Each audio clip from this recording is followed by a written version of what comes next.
Welcome to Bookish. I'm Sasha. And I'm Kendall. And we're just two girls drunk on some bookish tea. So sit back, pour yourself a cup, and join us in discussing all kinds of bookish gossip.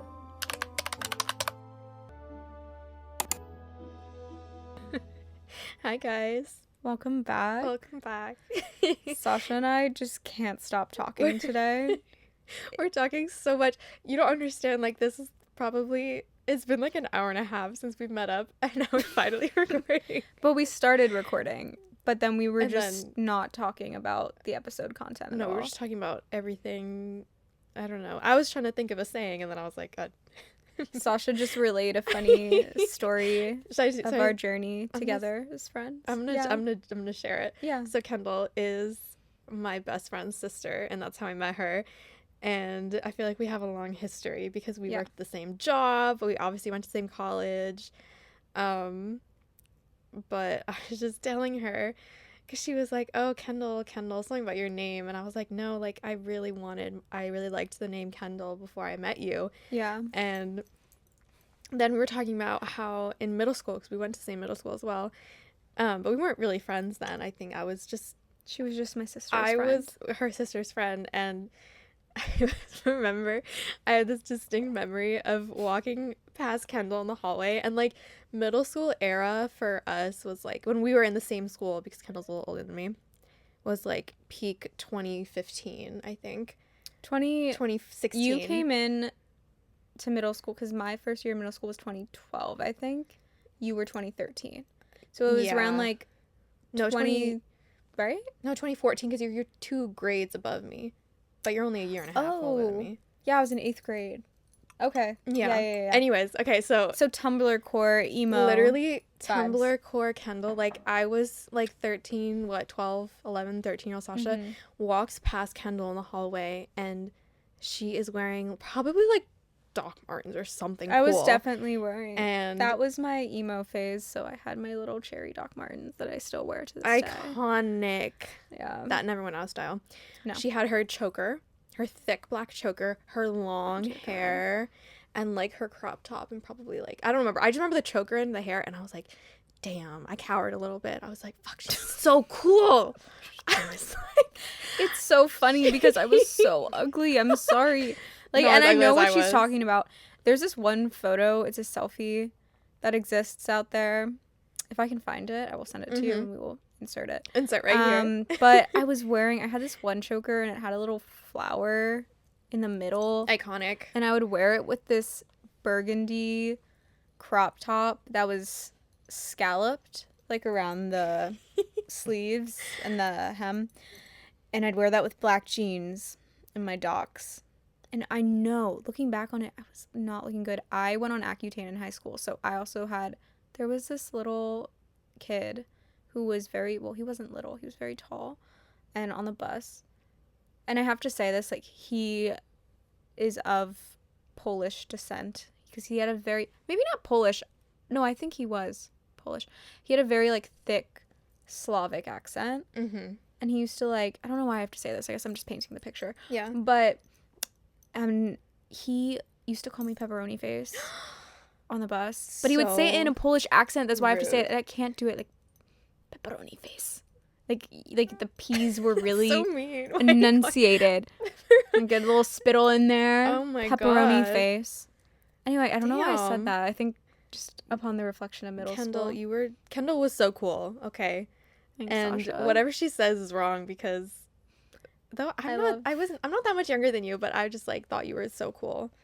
I still think you're really cool, but I just know you're really cool. Stop. Oh my God. Yeah, Sasha and I's friendship journey is actually kind of crazy and it's wild. kind of funny. I think I like it though. And I love your sister, so it's just all around. Because I feel like you and your sister are very similar to me and my sister. Yeah, both very close. Yeah, very close, and one is more extroverted, one's more introverted, one's more almost, I don't know, I feel like one is more the writer and one is more not, I feel like you and my sister really are the writers, and me and your sister, we can write, but we're not. Who's the more extra, or you're the more extroverted, I think I'm right? the more extroverted than my sister, and then I that's think the reverse. you're, because Erica's more introverted. Yeah, you're more extroverted than she is. So that's why I was like, there's balance. The dynamic between the four of us is just very similar. It is. And that's why like I get along with her so well, because I think you and your sister are so similar. No, it's true. And it's like I true. can be friends with one of you and just be friends with the other. Like, it's so easy. It is weird. We also we have very similar, I don't even want to say mannerisms, like tone of voice. Like, I don't know necessarily, like, speech patterns. I don't know the right word. I think it's just mannerisms. I think Sasha and I sound the same. When I listen to this podcast without visual, I sometimes can't tell the difference. Really? I've heard that from multiple people. I'm more wobbly sounding than you. I sometimes sound like a valley girl. Low key. Like, sometimes I'm like, I almost, it's not a slur, but like a...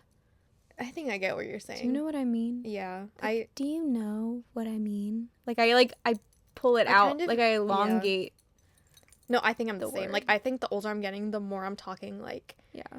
Oh my God. No, like, literally. But, like, getting older is truly a scary thing, because I'm becoming what I never liked. You know? Yeah.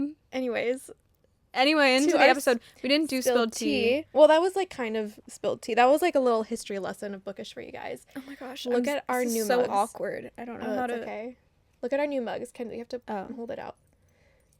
They're little faces. So Let's cute. do a little clink. It's not going to be reverse. A little reverse. Oh, it's a little reverse. Here, wait. I didn't like that. Can we do another one? 1, 2, 3. Okay. That was cuter. Spilled tea time. Kendall, you got to go first, because I feel like I always go first. Yeah, I mean, Sasha and I, like I said, we just kind of, we hashed out all of the tea that's been spilled for our lifetime, just moments ago. Yeah. I don't know. Let me reflect. July's been a screwed up month, but I'm doing better. Yay! I think. I think last episode I talked about my meds, because I had just gotten, I was on maybe day 2 or 3 Yeah, of you the were meds. very, like, new into it. And I thought they were going well, and then they weren't going well for, a week or 2.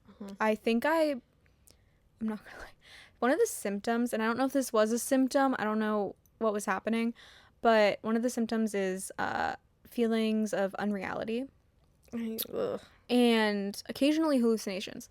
So, which those are more severe symptoms, right? They aren't super common, but I swear to God, they were making me a little more anxious than usual. And one night I got really upset. I can't even remember what it was about. I was with my boyfriend and I was just sitting there and I was like crying for no reason. Like, I was crying for no reason. Or maybe there was a reason. I don't even remember because I was so out of it. But like, I was crazy. Guys, I acted crazy for like a week. It's okay, we're women. But it's so true. No, I needed like a little seaside prescription, if you know what I mean. What does that mean? Like, you know, when they used to, in the 19th century, they would prescribe, I think it was the 19th century, they would prescribe women to go to the seaside. Like, go to a seaside town. Like actually seaside. Yeah. Oh. Like, I needed that. Wait, so you went to the sea? No, I'm saying, like, I needed that. Like, oh. I wish, like, a doctor was like, oh, okay, yeah. You need to go to the sea because you're actually losing your mind, and the next step is a lobotomy. So, like, anyway, I swear to God, I saw my 5-year-old self, and she told me to stop crying. I swear to God. That was definitely a symptom of the medicine. Oh, yeah. It was definitely, like... You know what? It was 100% that. That is kind of creepy. No, that's like... But it's kind of cute to I an didn't outsider. see her in front of me. It was like in my head. Yeah. I'm a very visual person. Like, when I read, I see things. Yeah. You know? So it was in my head. So it was kind of cute. Yeah, but I can see how that's a little unsettling. Yeah. Like, yeah. Okay, side note. This is kind of related. My friend is on like several different medications, and you're probably listening. So, hi, honey. Oh my gosh. I keep bumping everything. Ignore Kendall's bumping of her mic. She's on several medications, and she's just casually, she's one of those people that just like has so much lore sometimes, and she just casually will drop it. And I remember a few years back, she was like, yeah, like a symptom of what I'm taking is hallucinations. And, I was driving my car and I saw this man in the middle of the road, and he was like watching me. And then, I just keep going, and then I look back and, there's nobody there. And I'm just like, what? And she's like, yeah, it's just, something. And I'm like, yeah. No, it's real. That would have made me like piss myself. Like that shit freaks me out. And so the way she just like, I still think about that story a lot when I'm driving, and I'm like, no, but that's what I'm saying. And I do think it is real. So it's a real symptom of meds like that. 100%. I went to the cemetery the other day with the one in Georgetown, the really pretty one? Yes. You've been? I haven't been, but I think I know what you're talking about. Yeah, well, my boyfriend's grandfather's buried there. Mm-hmm. So then we sometimes, like, we'll just walk around because it's fun. They keep bees there. Huh. Isn't that interesting? That's interesting. And especially when you go out to the back to the really old graves, like, with the, almost like the mausoleums, like the tombs, which is really fun. Like in Vampire Diaries. I swear to God, like, I also think I, like, saw someone for a second. Wow. That was not there. Oh my gosh. That was kind of scary. Wait, crazy fun fact. This isn't spilled tea for us. It's spilled tea for the cemetery. But a truck literally drove into one of the gates. Like, in their, steely gates. Iron-clad gates. A truck fully broke down. What? The gates one night. It was just distracted driving. Jeez. Just, like, rammed into the... Wow. Imagine, like, crashing your truck into a cemetery. I'm sure he's getting haunted right now. Like, yeah. He got fired, apparently. Oh, poor guy. Well, because he ran off. Oh. If he had communicated, apparently, with his company, but he just sped off. No, that's, like, so not allowed in so many ways. And it was a commercial truck. Yeah. So. That's, yeah. Well. Anyways. Oh, Bookish shirts. Look at our Bookish shirts. That's my spilled tea. Yeah, Sasha thinks she's being really critical of herself today, and she's saying these are flops, but I think they anxious are. Thoughts. But slay. So we're matching, so that's all that matters. Hope you guys enjoy. If you want to see what they look like, you should take a look at our YouTube channel, which we've been trying to be active on. Yes. You can take a look and tell us what you think, and if you hate them and think they're the ugliest thing you've ever seen, you can tell me the truth. Yeah, be honest. They're not for sale, so it doesn't matter. They could be. They could be if you like them. But... To all the people that listen. I think my sister was listening to our last episode, and she thinks that my British accent was really funny, but she thinks that I probably offended all of our British listeners, so please forgive me. Is it offensive when people do I just wanted poor to point British that accents? Because it's you trying to emulate it in the best way you can. It's not like you're Neil trying. Gaiman is British, right? Yeah, and it's not like you're trying to offend. You're trying to emulate it in the best way I'm appreciating it possible. Yeah, and I watch a lot of Game of Thrones and Harry Potter. And if it's bad, it's bad because you're bad at it, It's not because... I'm not saying it was bad. No, but I'm just saying, like, if it comes off as offensive, it's, Yeah, I'm sorry, but... Yeah, Kendall was...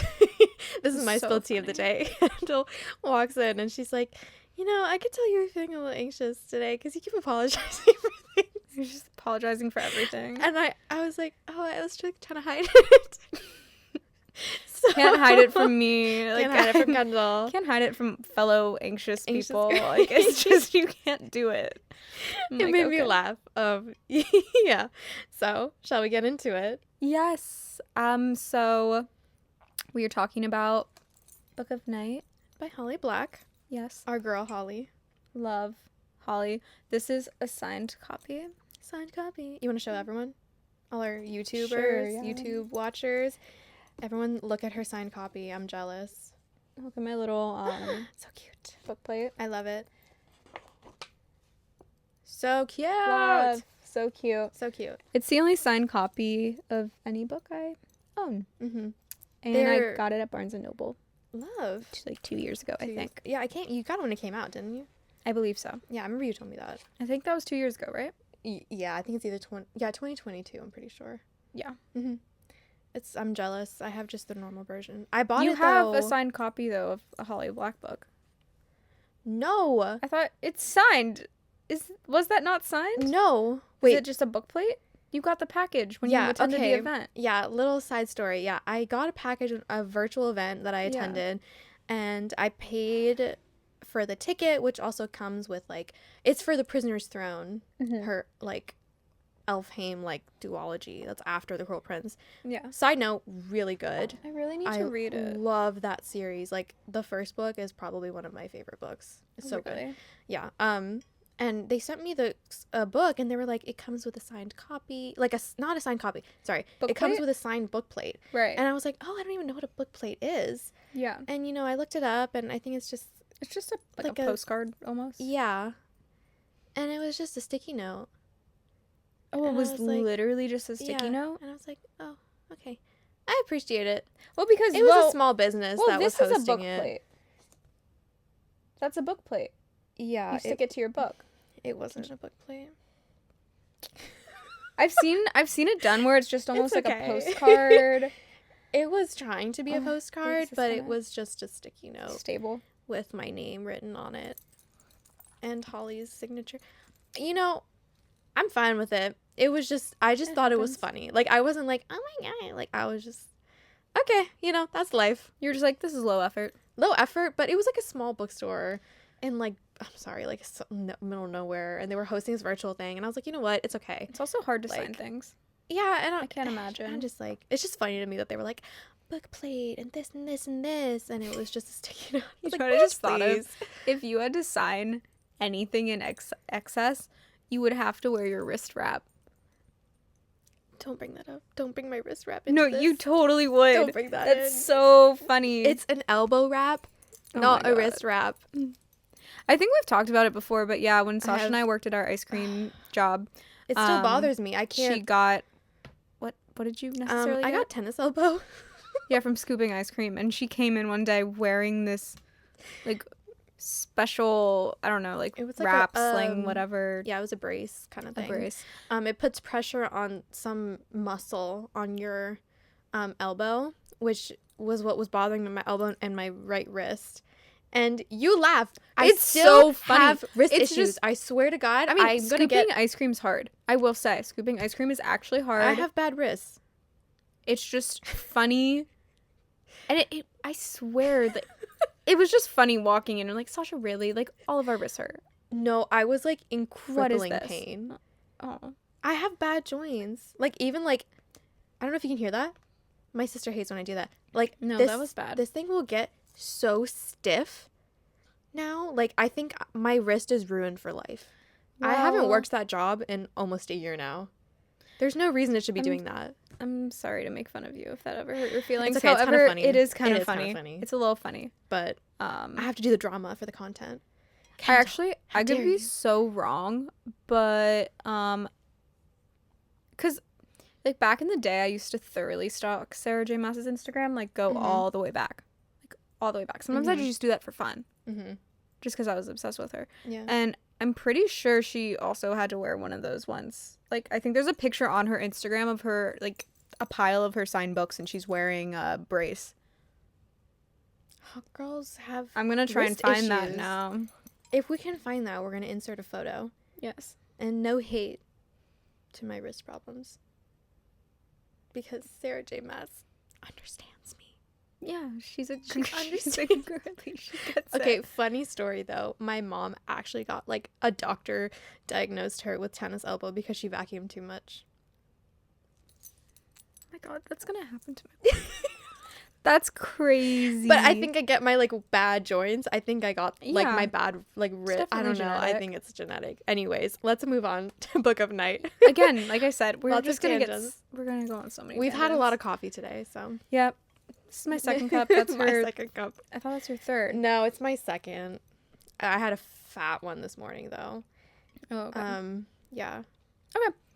Well, we'll get into it. Let's get into it. So, Book of Night, made a little research doc really excited about it. Yes, it's so beautiful. I guess, again, it's kind of like the Coraline one. I don't necessarily know how to navigate this doc, but we'll go through it. Yeah, we'll just go through it. Talk about it, see where it takes us. We're on this adventure together. Yes. So I'm just going to read the premise, and this is technically, also just to note, I'm currently also recording a vlog about how we go about outlining our podcasts. Slay! And what we use. So if you want more in-depth knowledge on how this document was created, look out for a new vlog this week.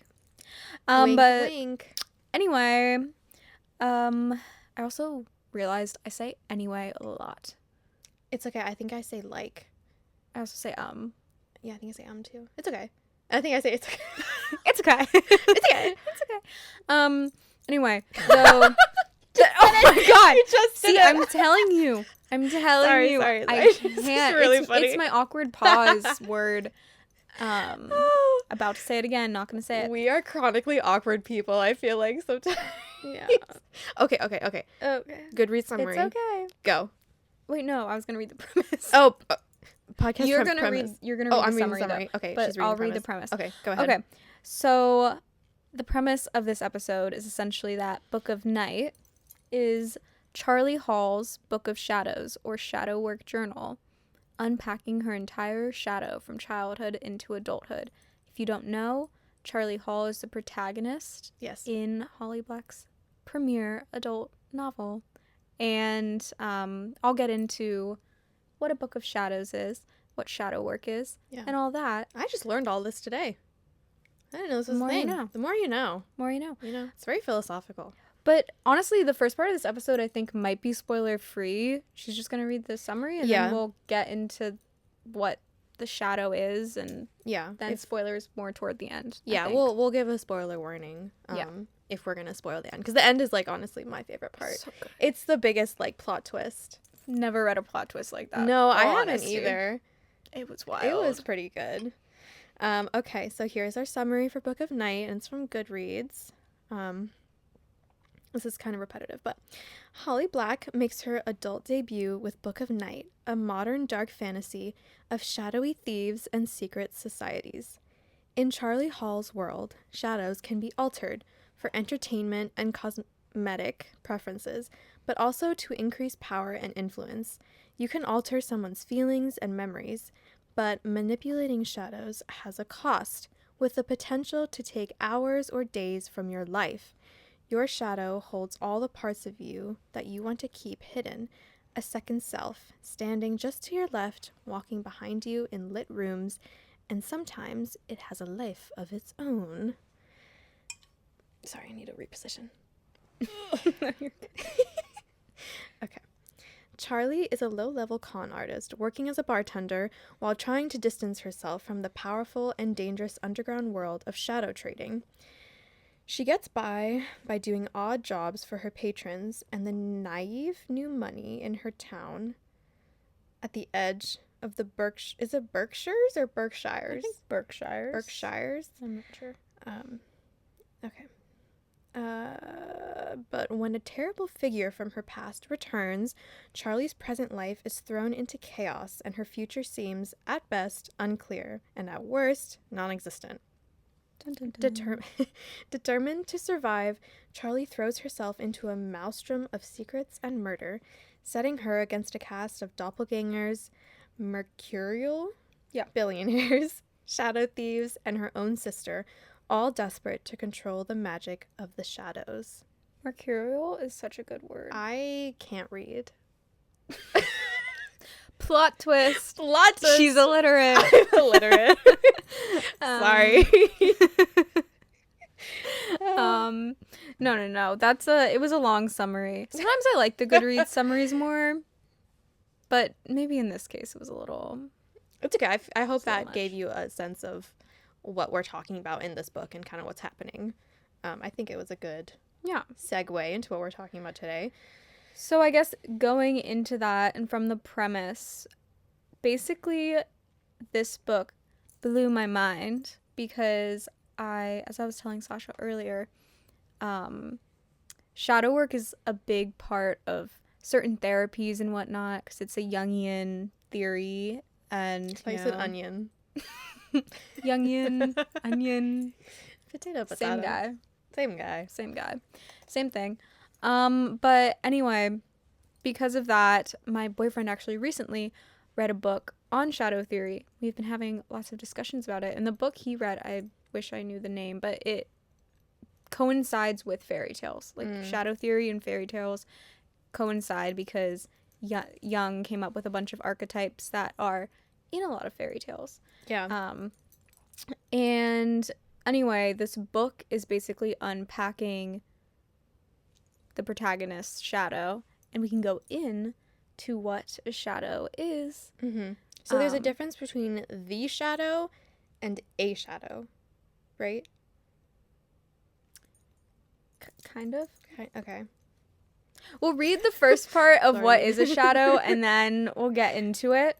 So the shadow represents the unconscious. Oh my god. Unconscious part of plot twist.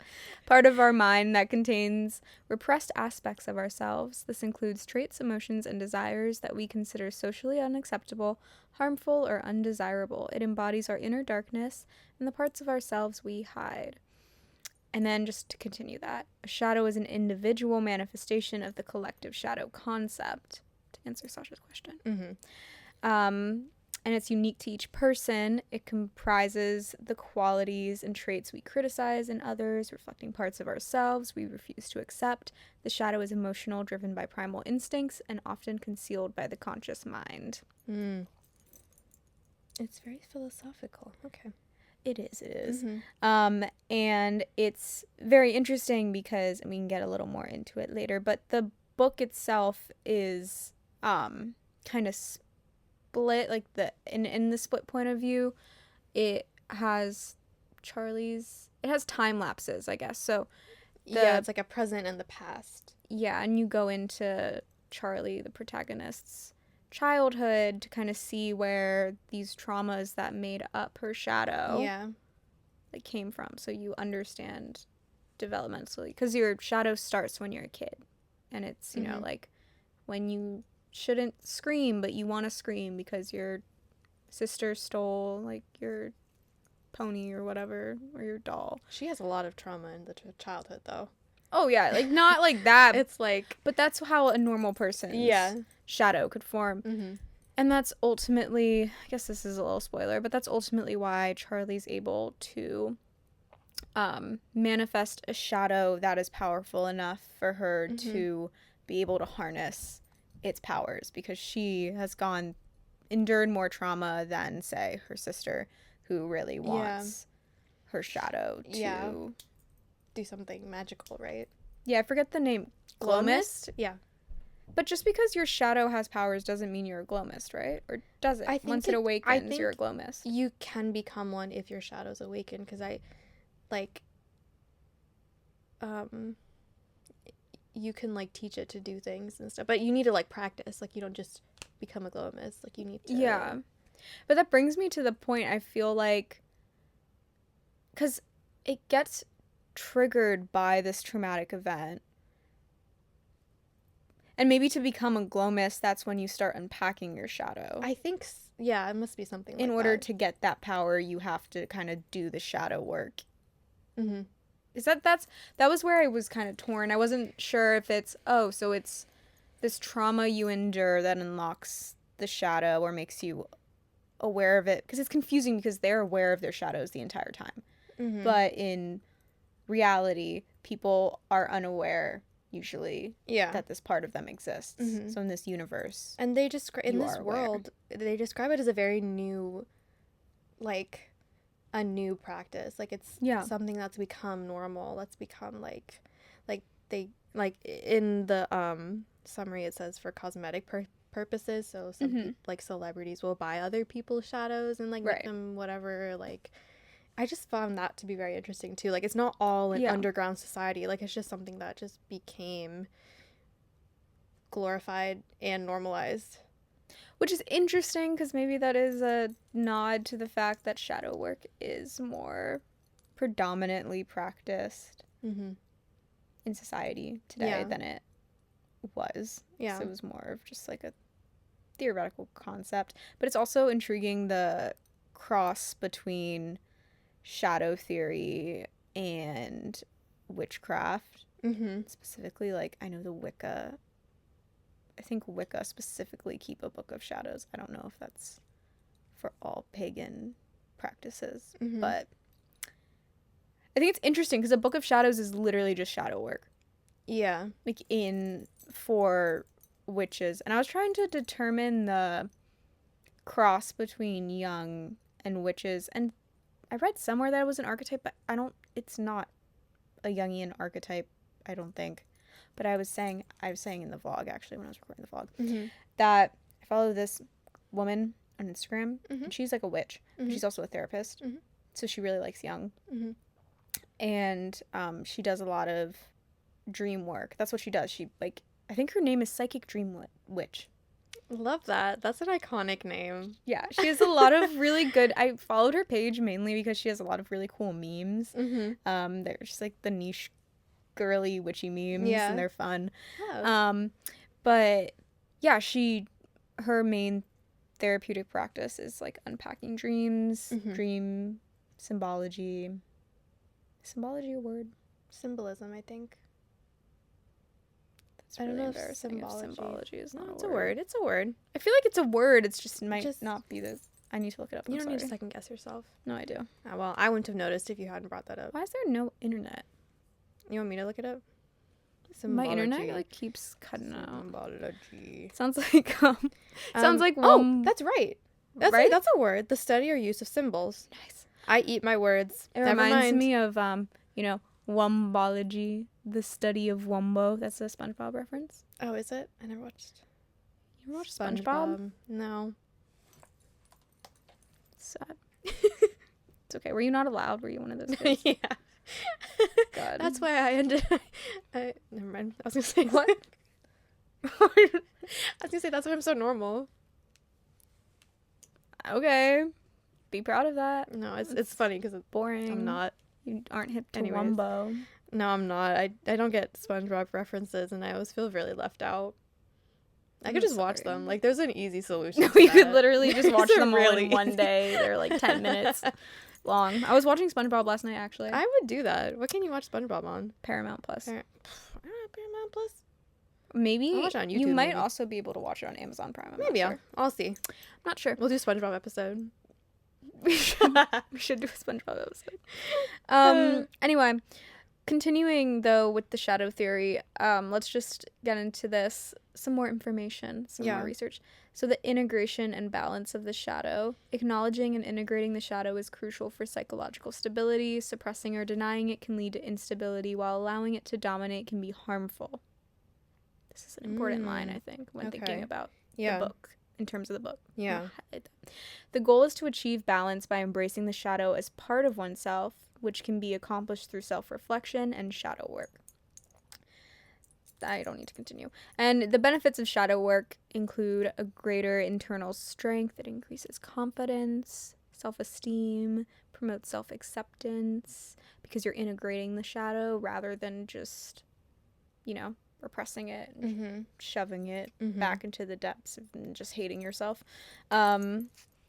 Improved relationships, obviously, because you're not projecting onto people all the time. Clearer self-perception, enhanced energy and physical health, supposedly.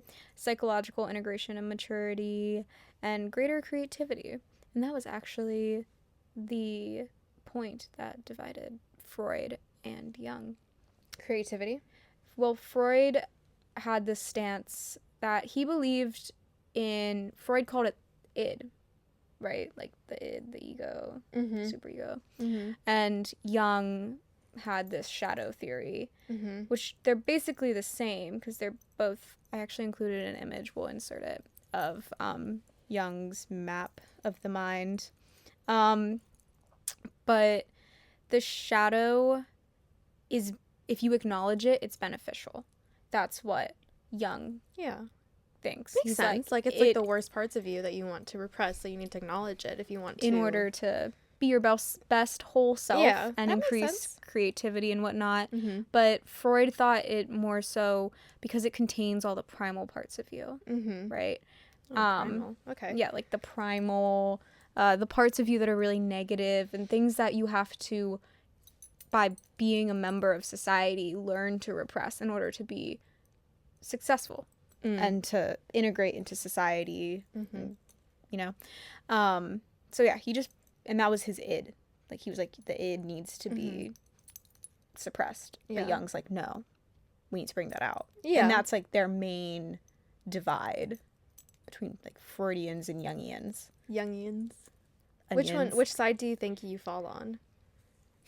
I mean, they both are incredible. Well, incredible. There's like, you know, I have to be careful with what I say. I've just heard some weird theories from like Freud. I have not done much research. They're very influential people. They have issues.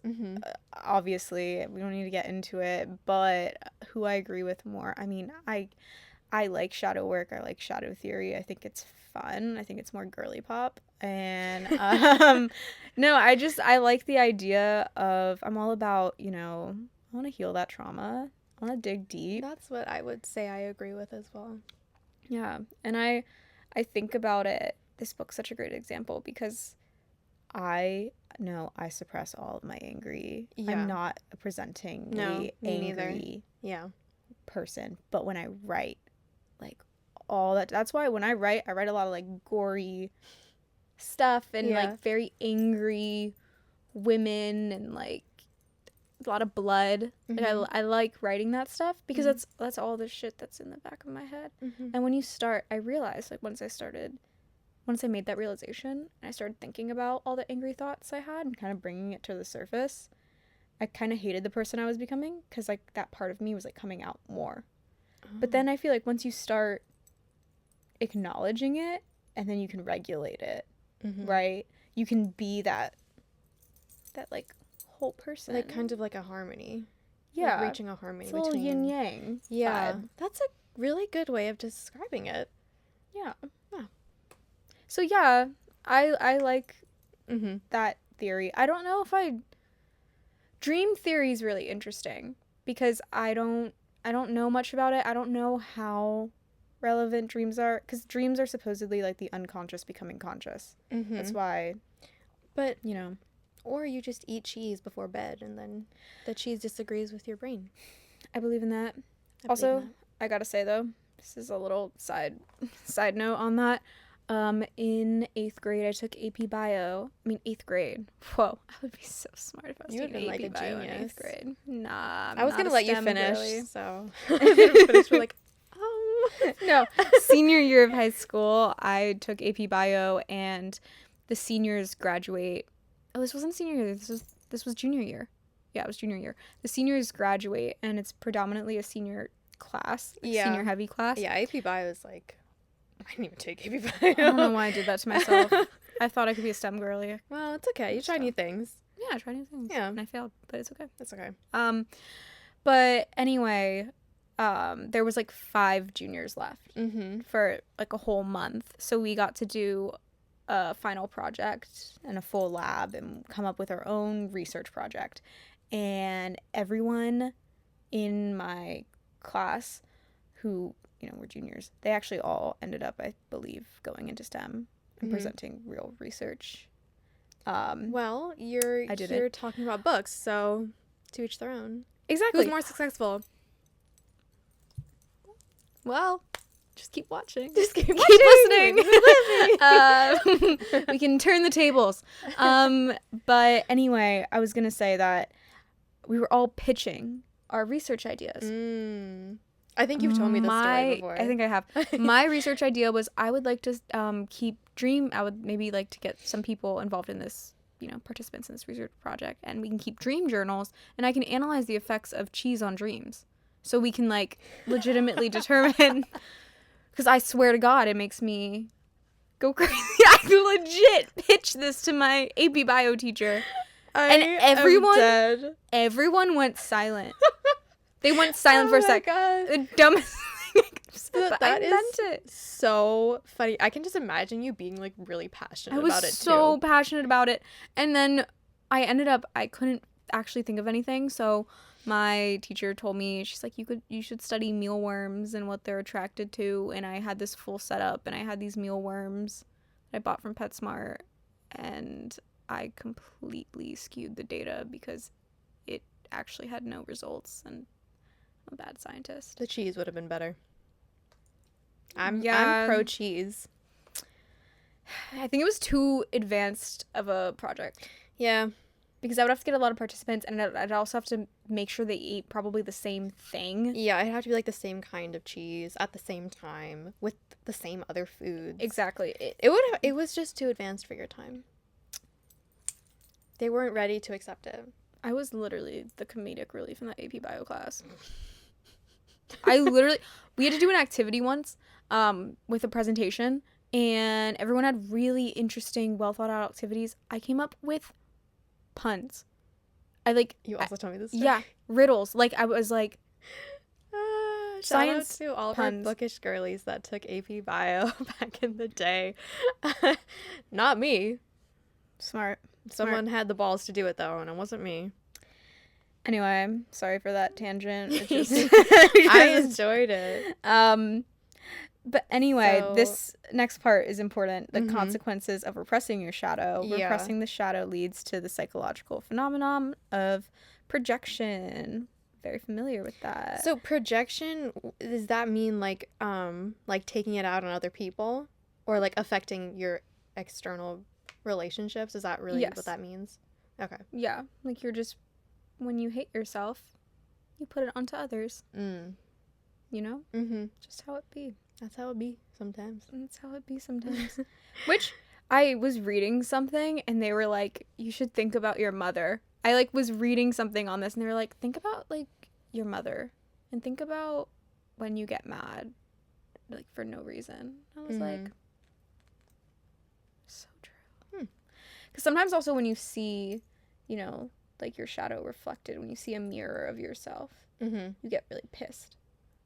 Like if someone is acting, that's why it's good to. Oh, I thought you meant literally. Oh no I no was no like, no, girl, I'm so vain. Like, I'm gonna look at myself. Nah, like I'm be happy looking at myself. Like I'm gonna be like, ooh, that is Yeah. a little smudge in my, yeah. Oh, I see. Oh, yeah, for sure. Sometimes I'm like, in my personal relationships, I think if someone pisses me off, I'm like, lately, I'll just have to like take a step back, and sometimes it'll be like what you just said.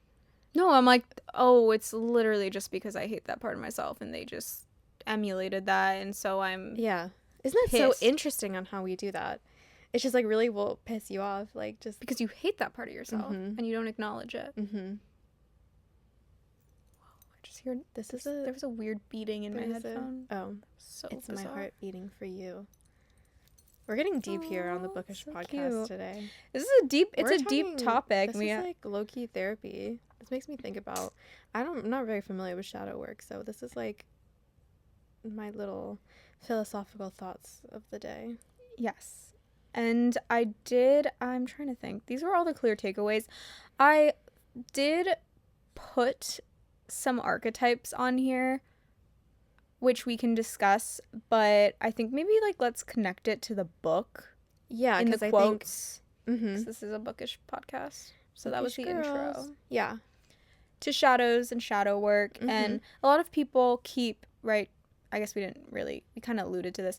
People keep shadow work journals, and that's like the main way people will confront their shadow is by reflecting on how they act in certain situations. It's like, oh, I got really mad at this person Mm-hmm.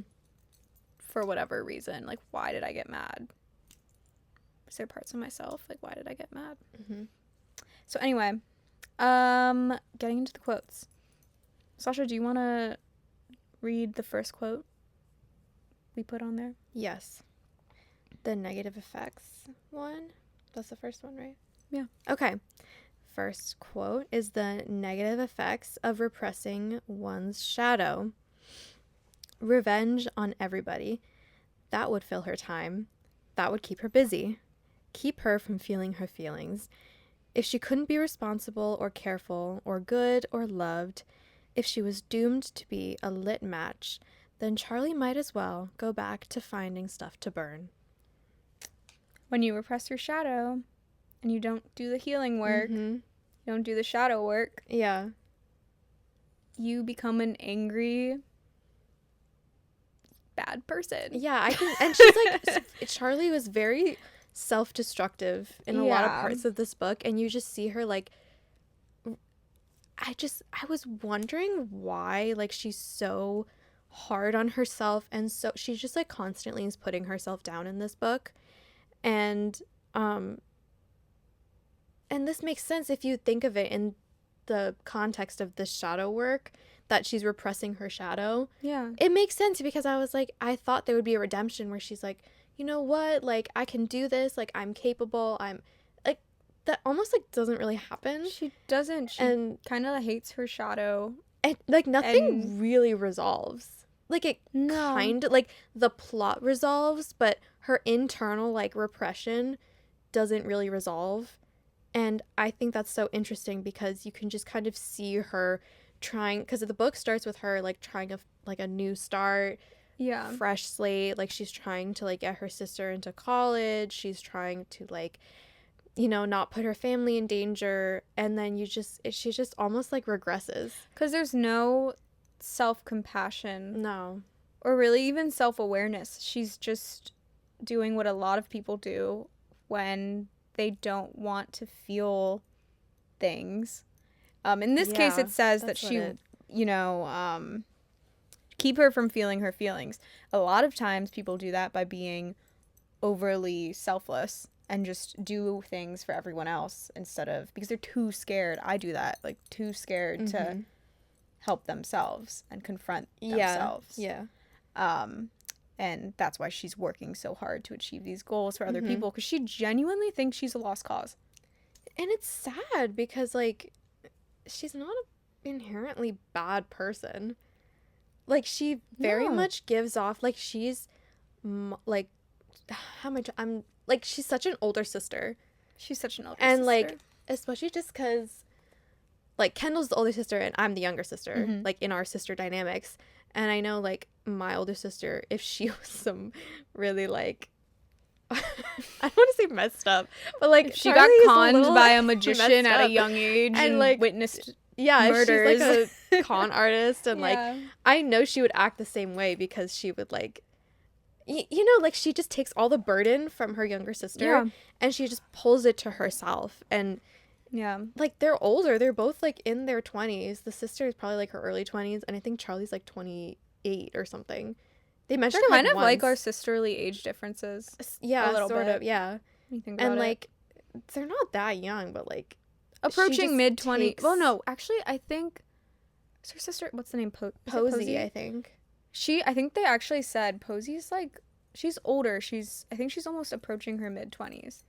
I imagined her to be your age, like. I think she is like around my age. She's not the normal, like, college age. Like, I think graduate, the normal pipeline of high school and college.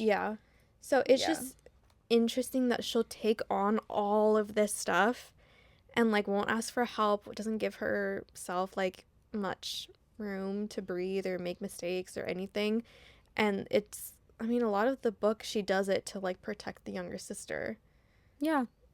And like, you do all that and you're going to repress everything. It's hard. I mean, also a symptom of repressing your shadow is actually, this goes back into the archetypes if we do want to do a little segment on that. But one of the archetypes, like Jungian's archetypes, talks about being, which one is it?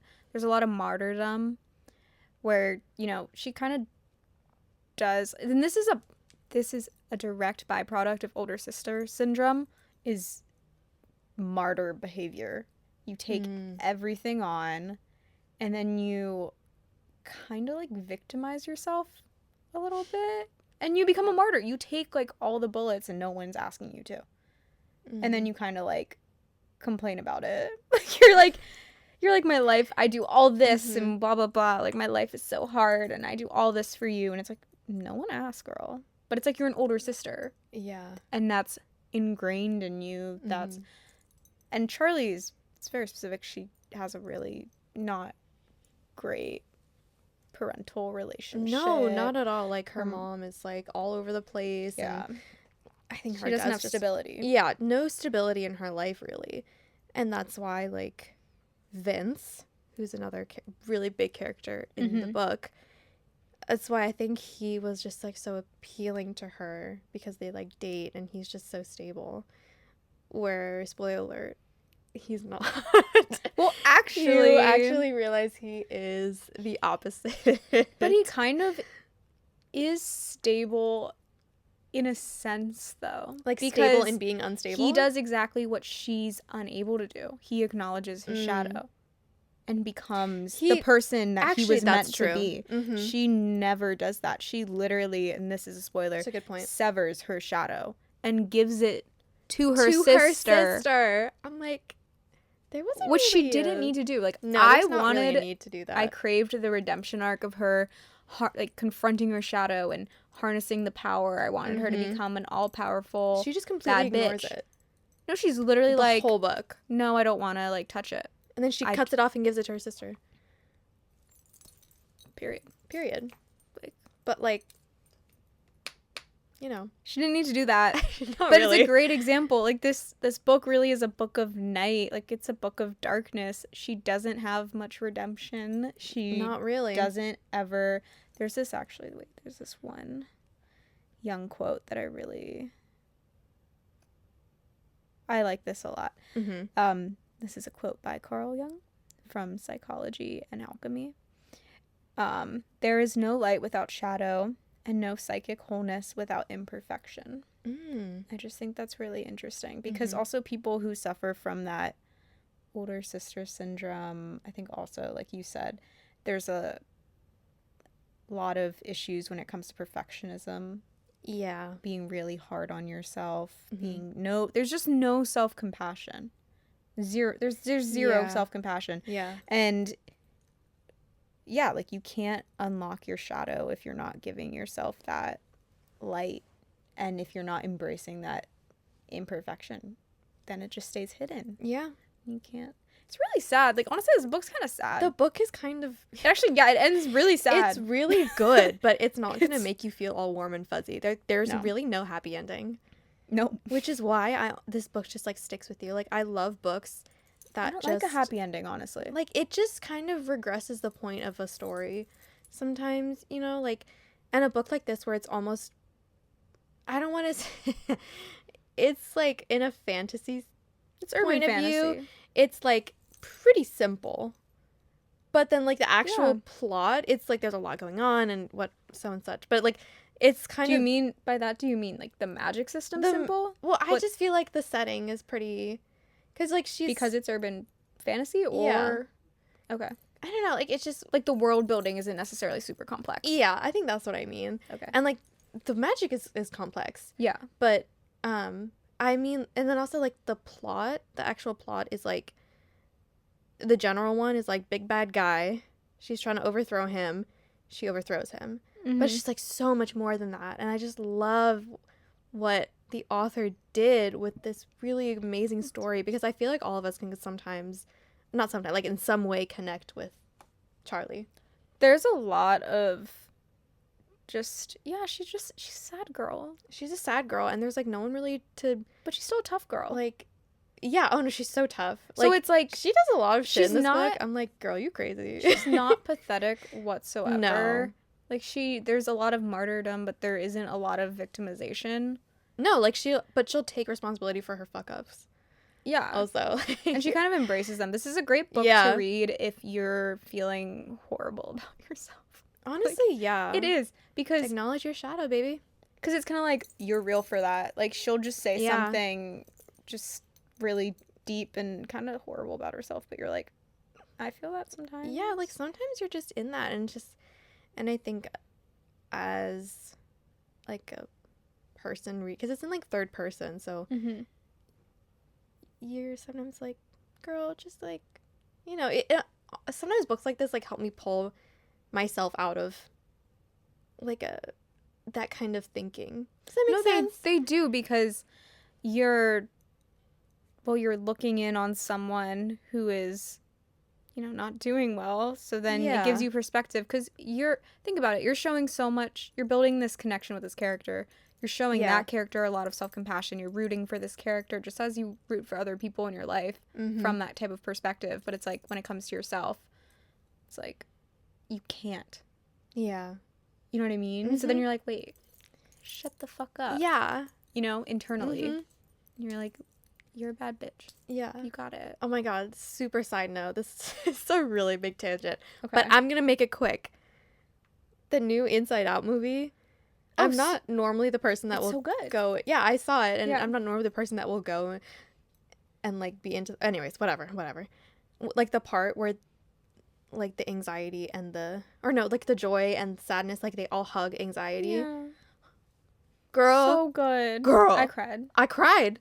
Yeah. And that's just like sometimes I think that's a great way of just giving yourself like some love and some grace and just some, you know, and that's kind of what it applied to what we were talking about. Well, no, I was also going to say this, it reminds me of, it's genuinely what I talked about last time I was in therapy. My therapist, love her, shout out, Amanda. But she told me we basically acted out. She was like, Kendall, how would you talk to, like, name a friend? And I named, like, one of my best friends, Julia. And she was like, how would you talk to Julia if she was dealing, because we were actually talking about the epilepsy diagnosis. She was like, how would you talk to her about this? Like, if she was feeling like presenting like okay or whatever, like how would you talk to her about this? And it was interesting because it was obviously about me, but she was trying to get me to like role play. And I couldn't show like this mock friend. I mean, like, Julia is a real friend, love her, shout out Julia, but like I couldn't. Usually I would like to say I'm a pretty compassionate person when it comes to like, my friends. I would say you are, yeah. So but I couldn't do it. I was like stuttering the whole time. And I was like, wow, I literally can't like speak to myself well like that. You know, it's just crazy. And that's like I don't know. That's why when I was reading this book around that time, I was just like, wow, she needs like some love. She needs some love. And that's why the Vince thing just pisses me off. Because I'm like, where is her Prince Charming? Where is it? Well, he's with her. He is, but like, I need you to give it to me. I need you to give it to her straight. It was such an unsatisfying ending. That's why I loved it. Yeah. I don't like a happy ending. I love when at least like 3 characters die. It really just makes you think, and it will make the book stick with you. Like, well, it's just more. It's like when House of Dragon. Is it Rhaenys? The aunt? Is that her name? Rhaenys? Rhaenys. Yeah, right? yeah, the aunt is Rhaenys. This is a spoiler, but if you're caught up, House of Dragon spoiler. When she dies, yeah, incredible, amazing, thank you, because she needed to die in order for us to really garner that further respect. You know, she's the queen that should have been but never was. And you need that. Yeah, because I think I was talking to my cousin about this. It felt like a little unnecessary to him that she dies. Yeah, because like, you know, it's just the way it happened. He just felt like it was unrealistic and unnecessary. But I think the point is that, like, I think Rhaenyra is supposed to go a little cuckoo bananas. And why else? Like, what better way to kill off a character than for it to be unnecessary? Because that's kind of, I feel like makes it realistic. Because people die all the time. People die for no reason. There isn't a bigger reason. And just we'd like to think that there's a bigger reason. Yeah. But it's just like, and I like when books and stories and movies and whatever, like, they reflect that almost like Shakespearean like tragedy that just means like, there's no point. Yeah. There's literally no point. And those in are the anything and in death, it's just, that's what it is. They're the best kind of deaths because it's the truth. Like, there is no point. Yeah. And it is unnecessary. They could have written her to live and like be the one to kill Vhagar. But like, it's just, you know, and I'm like, just, yeah. I was happy with that. It was sad because it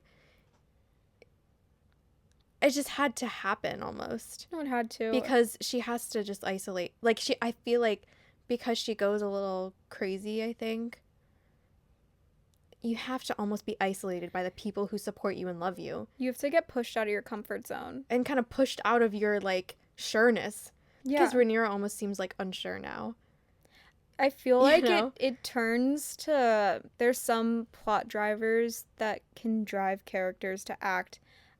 I don't even think it's on impulse. I almost think it's out of intuition. And a lot of times you're scared to act out of that intuition because there's a lot on the line. Yeah. But when you have nothing, like any thought that comes into your head sometimes and you feel it in your bones, you're like, okay, gonna do it. Yeah. And like sometimes you need, if you're in that bubble, you're not gonna do it. Yeah. If her niece was there, she would feel comforted because she has, and, like, she would get that external validation for any like choice she makes. Yeah, because she almost gives her that, and it just kind of plunges her an into... advisor. Yeah. And what's the... I know we're getting so sidetracked. We're talking about House of Dragon now. I'm so sorry. But no, this is interesting for you guys. But what's the girl's name? Which girl? They had that makeout session. Yeah. She basically Miss Senia. Is that her name? Is it? Starts with an M. We'll find it out. But anyway, I'm sure it's... if you know, you know. She kind of steps up and becomes that hand almost. Yeah. But it's different. I don't know. It's like it's different. Different because it's not. It's kind of like reflecting herself. Yeah. Like it's kind of she's telling her what she knows Rhaenyra, because she agrees with. You know what I mean? It's like when there isn't a hierarchy. Yeah, and like anymore. It's like when you and your friend are so similar, and you ask for their advice, or like if you're in the right for something, and 9 times out of 10 they're gonna be like yes. But you go to them because you know they're gonna tell you that they agree with you. Kind of just want the affirmation. It's like affirmation kind of vibes. Whereas Rhaenys, I feel like, was not. She was like an actual advisor. Yeah, because she was, like, I think Rhaenyra's 35, 33, 35. She's like in her early 30s when this is happening. Yeah, I think she's. Rhaenys was fairly young. Probably in her 50s, I think. So yeah. Anyways, back to the shadows. Yeah, let's move on to another quote to kind of... Sasha, do you want to read that one as well? Yeah. So we have the next one is shadow forming in early childhood. So the book says, there had always been something wrong with Charlie Hall. Crooked from the day she was born. Never met a bad decision she wasn't willing to double down on. Had fingers made for picking pockets, a tongue for lying, and a shriveled cherry pit of a heart. If her shadow had been one of those magic ones, she was pretty sure even that thing would have run away. First of all, damn ouch. Girl. Damn girl. Do you see what we're talking about? If you haven't read this book, like, she Jesus. Talks so... I mean, granted, this isn't first person, but, like... she hates herself. Yeah. She thinks she's absolute garbage. Mm-hmm. And that happened because she was kind of told the only way to survive was to be a garbage person. And to cheat and, like, con. Yeah. And just itch something in her brain, and that's just, like, what she's good at. But she's so smart, and I'm like, you could be doing so many other things. Like, this is not your only option, girl. But no. But it also kind of... When you're raised in that environment, what other things are you gonna do, like, or believe if they're constantly, like, shoving it down your throat? Yeah, exactly. And it's also the you know the hierarchy of needs? Yes. It's like she doesn't have her basic needs met as a kid. No. So she literally cannot develop into a whole, full functioning individual who's successful. Yeah. Because she just... her basic needs, she doesn't, like, none of them are met. None of really. them are really met, no.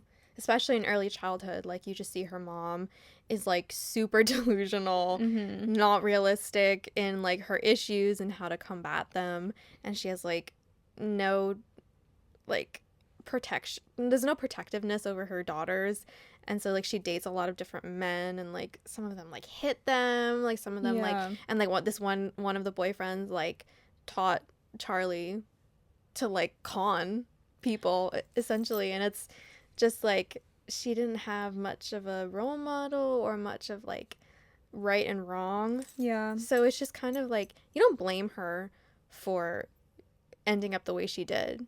It's also interesting because Charlie as a character is almost like I don't know what her shadow would even look like, because she's kind of a revert, like, I mean, it's a projection, right?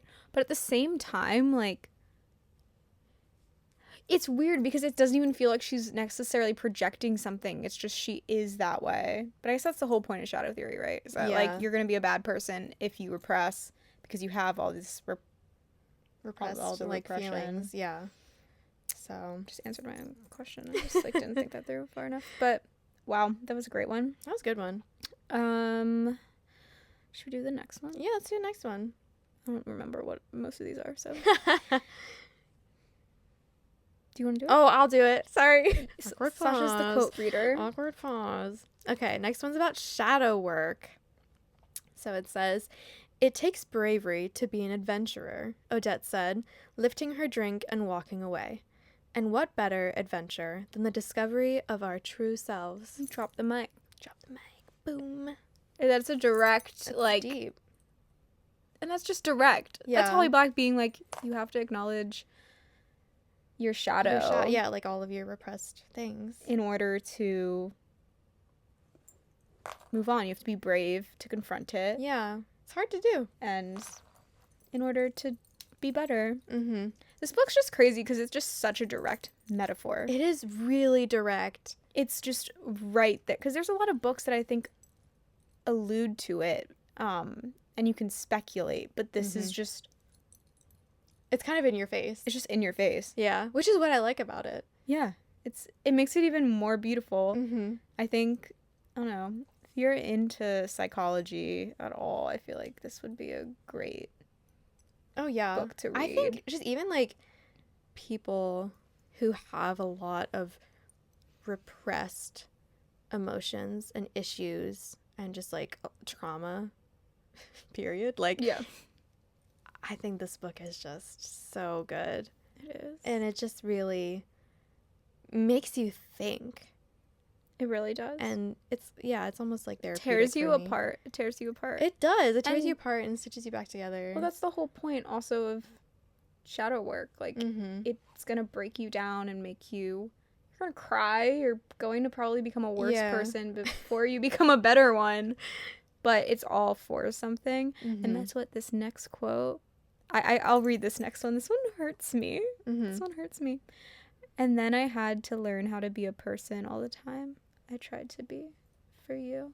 And this is Vince. I Mhm. mean, we could just start saying the spoilers, but yeah, I think... Well, let's not spoil it. What if they want to... Should we? There's one part of this where it is spoiled and we need to get into it. I think it's the Okay. last one. Okay. Yeah, the last one's just a spoiler. So maybe we'd not spoil it yet. But Vince says this, and that just, like, breaks me because it's kind of alluding to how he was trying to become whole. Yeah.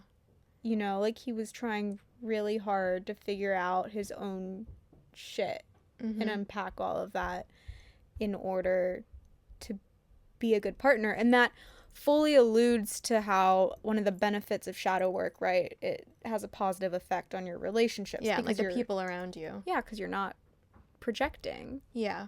all the time. It's and- really hurtful on the people in your life when you have a lot of issues and you're just unknowingly projecting. And it's Most almost... people, like, it's like, not... It's hard because you can have a lot of empathy for those situations sometimes, but it's also, you know, obviously you gotta have your boundaries. yeah. But it's hard because, like, a lot of people, you're just entirely unaware that you're even doing it. Yeah. Most of the time you're unaware that you're doing Yeah. it, you know? And that's the troubling part about it. Like, I'm still trying to get through this, too. Yeah, I do this all the time. Yeah. Especially with certain people. Like, Certain people. get me. Yeah. And it's usually, like, the people closest to you. Yeah. Which is, like, not right, you know?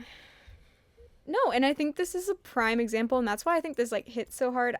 Especially when I was on these new meds, right? Mm-hmm. I realized that there were moments when I felt very, and this, just the past few months have been kind of hard, and I was just like, there were moments where I was like, oh, I only have like these set people in my life, you know, who really care and who are there for me and like always show up for me. And I would get really emotional. But then if I did anything to like jeopardize that, or like I acted out or I acted poorly, I would immediately get pissed. Not at myself, but at them. And I noticed that a lot, like, in this past month. And specifically, I think a lot of it just has to do with the meds. But, like, I noticed that a lot. Like, there was a lot of projection going on. I was just, like, getting pissed. Because I was, like, pissed at myself.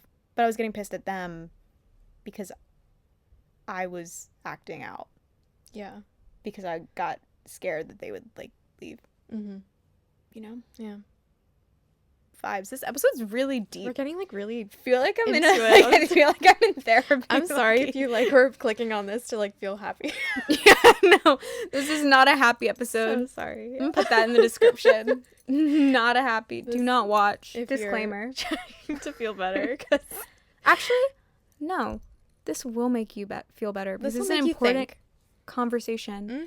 And you have to face the hard truths. We're here in order to feel happy. We're here to give you some tough love, you know? Yeah.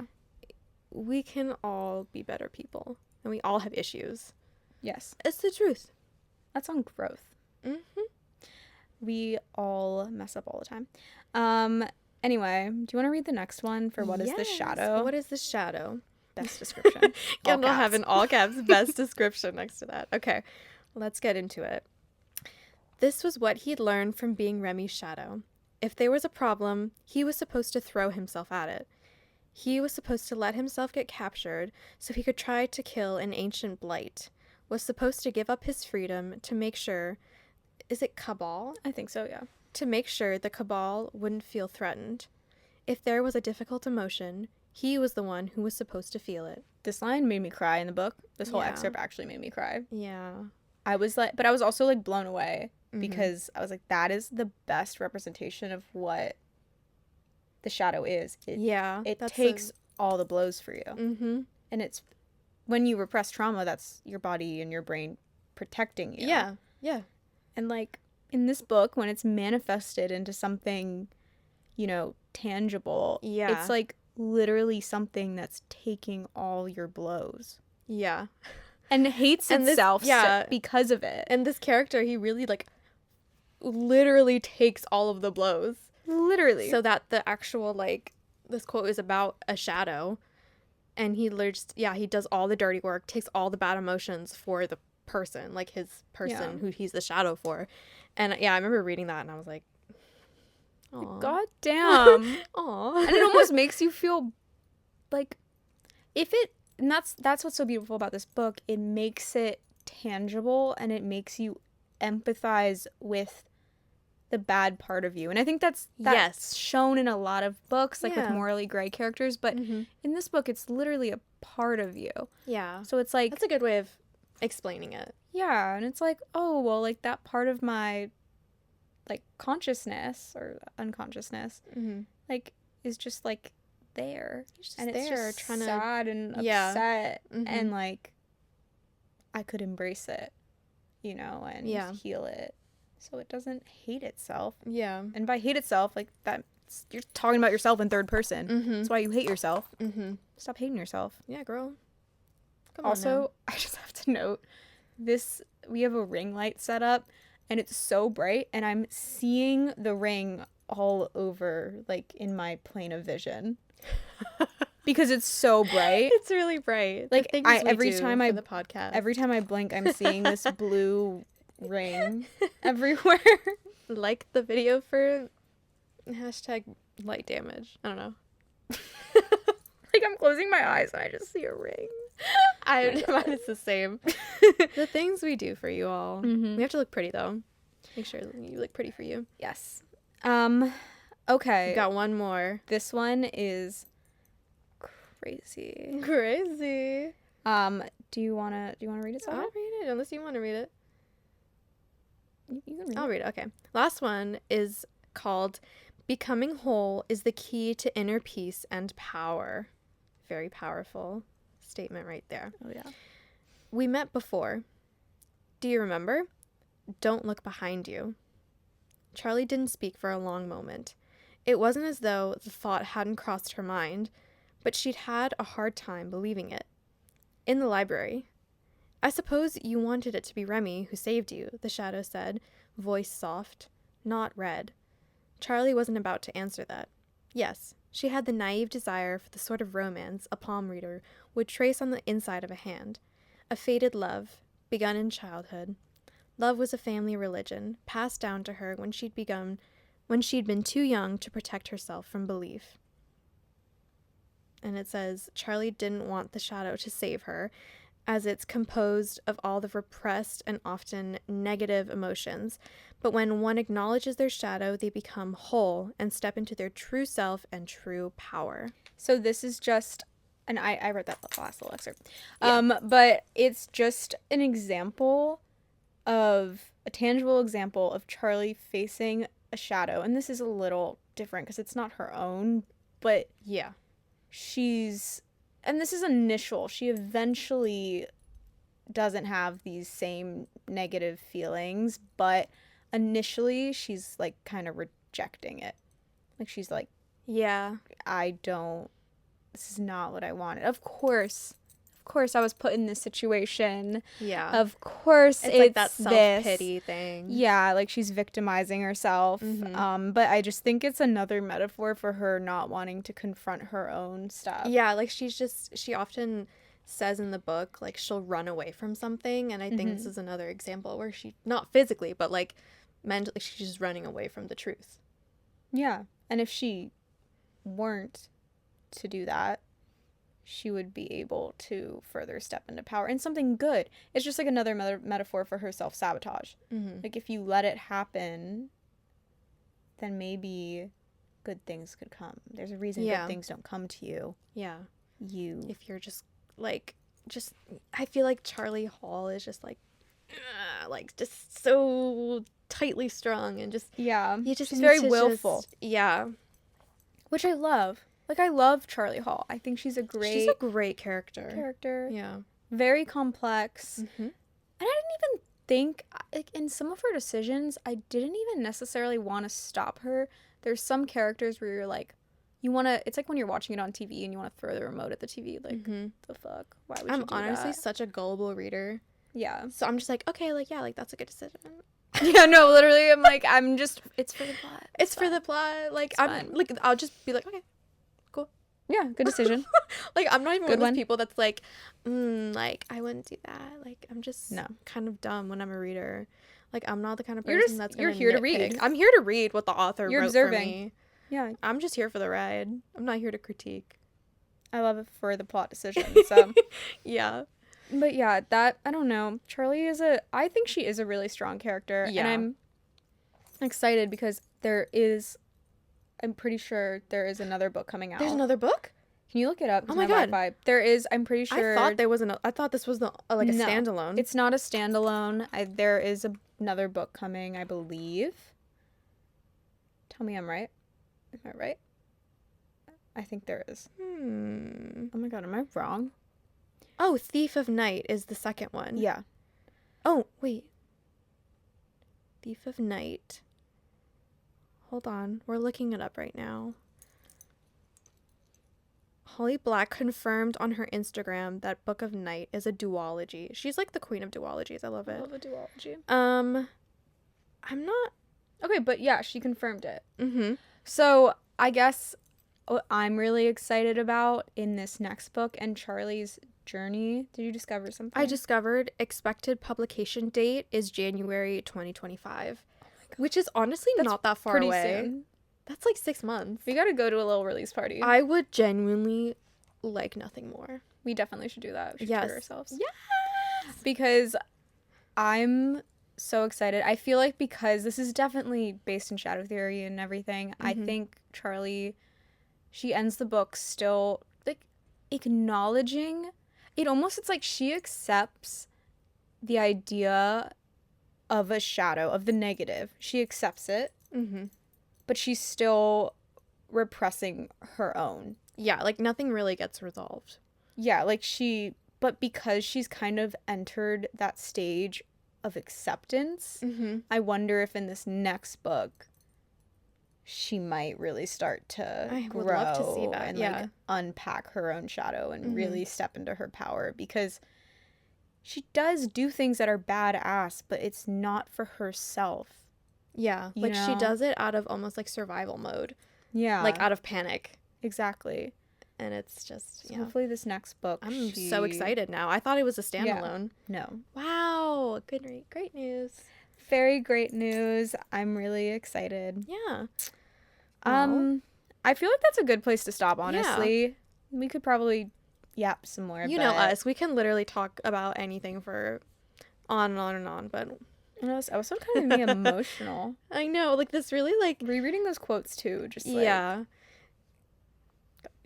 I love Kendall's like analytical brain, because it makes me like view this whole book differently after talking to you about it, and then like when seeing you your look research. At it like this, it's so much more powerful. It's really more powerful. Like, Yeah. it's you don't just think of it as like, oh, it's a little fantasy to like escape into. Like, this really is almost like a mirror, this book. It is just like, you know, and especially, and just like, you just, and that's why I Kendall love it. ate with this one. That's what good writing is about. It really is. I love Holly Black.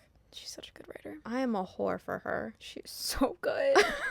People who no slander is and allowed. I know actually a lot of people who don't like the Folk of the Air series. Yeah, and people also didn't like this book either. Yeah, this book was not. I mean, I actually, again, when I said, because I was like vlogging yesterday about this a little bit, and I was like, I could be wrong, but I'm pretty sure this book did. Obviously, upon release, it got hyped up because it's Holly Black, fantasy queen. But I don't think it did very well. No, honestly, like, I just, you know, because sometimes it's also her first adult stuff. Yeah, it's like her first adult one. I think she ate. Like, it's a little slow. Like, she just really preps everything. But honestly, like, you can tell she's prepping. Like, you can tell she's setting up, like, the story. I'm sorry, you need it. You need it. And the book wouldn't be as good if it didn't have that. And I think just sometimes people who just want like a silly little fantasy and that's what they're expecting, they'll read this and they'll be like, well, that was a depressing ass book, like what a bad ending, like that wasn't that didn't make me like flitter into another world. Like, I can see but how you would be disappointed by that, but you just have to like know what you're getting into. Like, well, this is the thing, and that's where, and everyone's different, but it's like I love writing that, like, writing is about kind of like processing your own shadow, right? In a sense, like, that's why I always loved, specifically in the book that really made me love and want to pursue writing, was like Throne of Glass, because it was the first time I saw a character like Aelin like really face some demons. I'd never seen anxiety really brought up in those kinds of settings. Like that just internal dialogue and self-hatred and things like that. And I don't know, like I think that's what good writing is. I think good writing is more than just fluff. Like, it's and just like, I don't know. I think people just misunderstood, like people who didn't appreciate and enjoy this book just misunderstood the point. So if you want to find the point to this book, listen to this episode, because this is the point of the book. I kind of wish I had listened to something like this before I got into this book. I think that would have made me appreciate it more for the first time. Almost. I mean, she sold me on the vibe, though. The vibe is... I'm sorry, like, I saw this cover when this came out, and I was like, bought.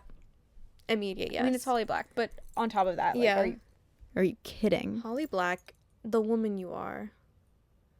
Is that her real name? Holly Black? Is that a pen name, or is that her real name? Let me look it up. I'm sure Holly is, but is Holly Black. Because also, incredible name. Sorry if you can hear my typing. Don't apologize for that. I love that. Sorry. I love that. I'm sure it is, but I'm pretty sure it is. I'm confused. Also, side note, the fact that she had like her ears surgically changed to be like fae ears, iconic. I'm assuming it is. I'm like getting results that her name in parentheses is like Regenbach? I don't understand what that means. Wait, can you hit the little, like, what is that site? It's cited. Oh. Holly Blacktail at the Maze. I'm not sure. Oh, it is. It's not her last name. Yeah, her real so stupid. Nay is French for some another. I think it's like, I don't know, whatever. Her maiden name is Riggenbach. That's her maiden name? Yeah, Holly Riggenbach, but her husband is named Theo Black.